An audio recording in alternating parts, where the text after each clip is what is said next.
آمو سیند د دوه هیوادونو ترمنځ ګډه پوله جوړوي. زه عبدالخالق ارسلان د کلبات ولسوالۍ د معارف مسؤل. نن دا د 50 سپورت برنامه لري. سلام ستړي مشه درنو لیدونکو، وخت مو په خیر. هیله منم چې روغ او جوړ ویاستئ. دا ځل درته ډېره په زړه پورې خپرونه مو چمتو کړې ده. راغلیو د کندوز ولایت ته، چېرته چې زمونږ ډېر مینهناک هېوادوال اوسېږي او چېرته چې موقعیت لرو او شاته داسې کوم سیند چې ګورئ دا نو د دوو هېوادونو ترمنځ ګډه پوله جوړوي. نو غواړو چې د دغه سیند چې د ورهاخوا کوم هېواد موقعیت لري د دغه په هکله زمونږ مینهناکو هېوادوالو سره خبرې اترې لرو. تاسې راسره اوسئ. په سر کې تاسو ښه راغلاست وایو، کولی شئ ځان معرفي کړئ درنو لیدونکو ته. ښه راغلاست قریشي صاحب محترم. ډېره مننه. زموږ ولایت د کندوز ولسوالۍ د کلبات.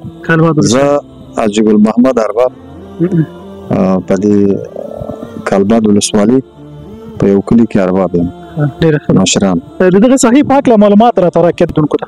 ولسوالۍ کلبات چې دی مخکې مربوطه د ولسوالۍ امام صاحب و، اوس بیره سوې ده چې د کلبات ولسوالۍ اوس جوړه سوې ده، نوې ولسوالۍ ده. دغه منطقې چې ګورې د شاروان نومېږي، دغه دروازه چې دی او دغه د شاروان دروازه ده اوبه ځي د زراعت دپاره، او دغه سیند چې دی اخواته او تاجکستان هېواد ده. دغه سیند شاته نو تاجکستان، شاته تاجکستان دشتر چې دی د څنګ کې پروته دی. منځ کې دغه سیند کلونو کې راته ووایي چې پورې خو څوک نه ښکاري، د شاته خلک شته، تاسې ورسره رفت آمد لرئ که نه لرئ؟ یا دلته خو نه موږ پوله لرو اخواته شیرخان بندر کې، هلته خو پوله شته چې تېرېږي خلکو دغسې د افغانستان خلکو د اخواته د تاجکستان هېواد، او دلته چې دی پوله نشته. پاسپورټ ویزا دا شي نو ستاسې دغه ساحې خلک هم ضرورت لري؟ بالکل بالکل. پاسپورټ چې ویزا نه وي پرته یې نه پرېږدي. یا نه پرېږدي. او دلته چې دی اوس د کارګران چې دی اخواته د سیند اخواته کاروبار کوي چې زر دغسې مخامخ خلک دلته معلومیږي چې هغوی څه کار کوي، څه کار باندې بوخت دي. هغه زر استي، خو دغه رکشې کوي، رکشې کوي خواري دپاره و.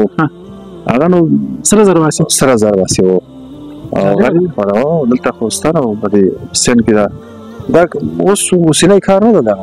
دغه سیند کوم وخت کې ډېر زیات وي، اوس وخت کې خو داسې کم ښکاري څه نه څه، او په دوبي کې زیات ده.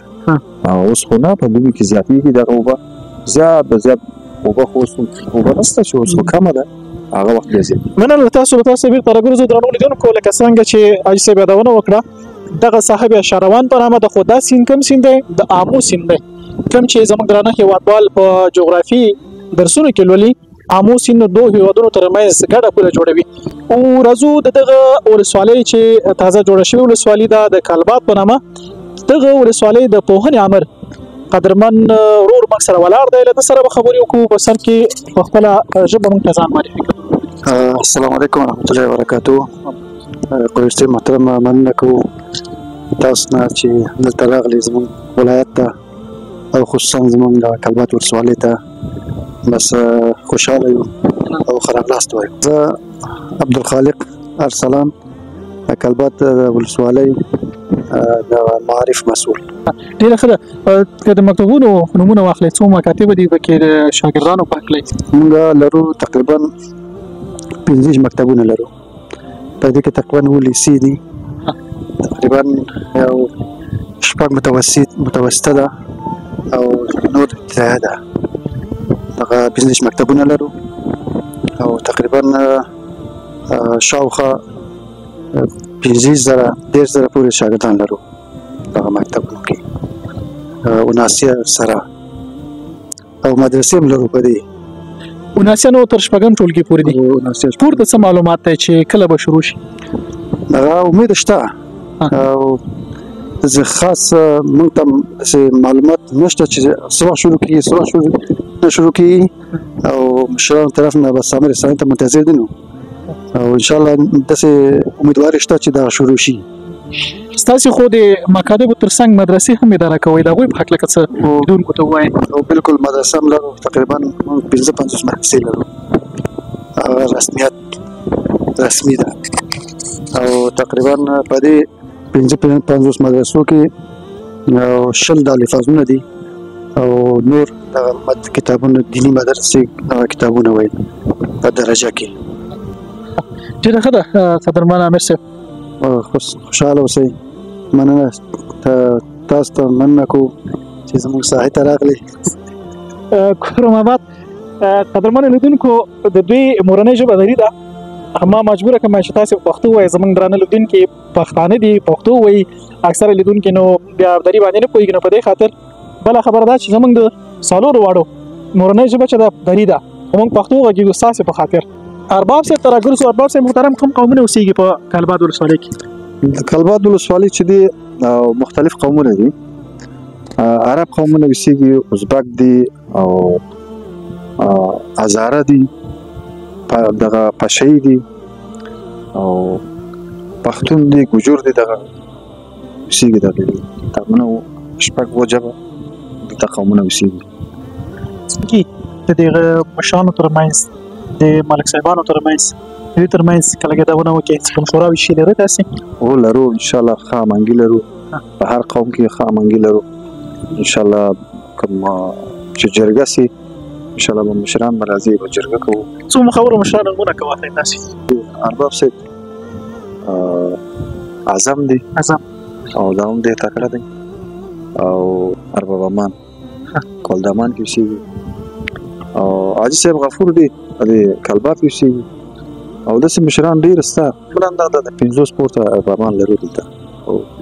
ارباب صاحب ګل محمد محمدي تاسې اړیکې له مرکزیت سره څه دي؟ او ډېر ښه دي. مرکزیت څخه ډېر دغه لرو او کله کله خو ورځو به وزارت هم کابل ته. ډېر ناشنا او حیرانوونکې خبر تاسې چې کوم شاته کوم بند ګورئ ما فکر وکړ چې دا به اوس وخت کې جوړ شوی اوسي. خو اوس خبر شوم چې دا د داود خان په وخت کې یعنې سردار محمد داود خان چې د افغانستان پاچا و په وخت دغه په وخت کې جوړ شوی دی. نور معلومات غواړو چې دغه ساحې د ملک مشر چې په دغه ساحه کې د دوی په اصطلاح ارباب وایي له ارباب صاحب څخه اورو. مهرباني ارباب صاحب. بخیر سلامت باشین. یا معلومات که استاد خواستین این بندی که میبینین در اینجا بند شهروان میگه. بند شهروان. بله بند شهروان میگه. در ازی فعلا تقریبا 1,50,000 جریب زمین ازی آبیاری میشن. این ازی بندی که شما میبینید او ساختن ازی هم بالاتر از 50 سال است که ساخته ایران. که ساخته شده که نمی بسیار یک بندی است شما مشاهده میکنید. برای سالهای نزدیک تنها دروازه‌اش اما دروازه قبل تازه است. خب اونم دروازه که شما زیر مشاهده میکنید او از قبلی است. ایرا که آمدن که ساختن خب بازم یعنی آینایی که شما میبینید یعنی 3 سال میشه که یا تازه سالان گفتن که کونه شده تبادله کرده که بندی که شما میبینید یا از همون سابق است که بالاتر از 55 سال میشه ساخته شده. قدرمنو لیدونکو دوه خبرې چې یو موږ د اوس چې کومه د آمو د سیند تر غاړه موقعیت لرو د تاجکستان او د افغانستان ترمنځ سیند چې کوم دی او یو ډېر یخ دی چې یخ لاس هم بیخي لاسونه داسې تک سره واوښته لږ یخ هم شو. بله ارباب صاحب چې کوم یادونه وکړه د دغه بند په هکله نو په سلګونه زره جریبه ځمکه دغه بند خړوبوي. دغه شان لږ 500 کلونو ډېر عمر لري او ما فکر وکړ چې لرې مو کتو مال که دا اوس جوړ شوی دی کیدای شي چې دا رنګ اوس شوی وي داسې ده. بله بله او څه لږ څه ترمیم شوی دی په اوس وخت کې او نور چې دی دا پخوانی بند دی. نو دغو سې بندونو ته موږ ډېر اړتیا لرو چې په اوس وخت کې لله الحمد امارت اسلامي دوام ورکړي دغه کار ته او ډېرو ساحو کې بندونه جوړوي.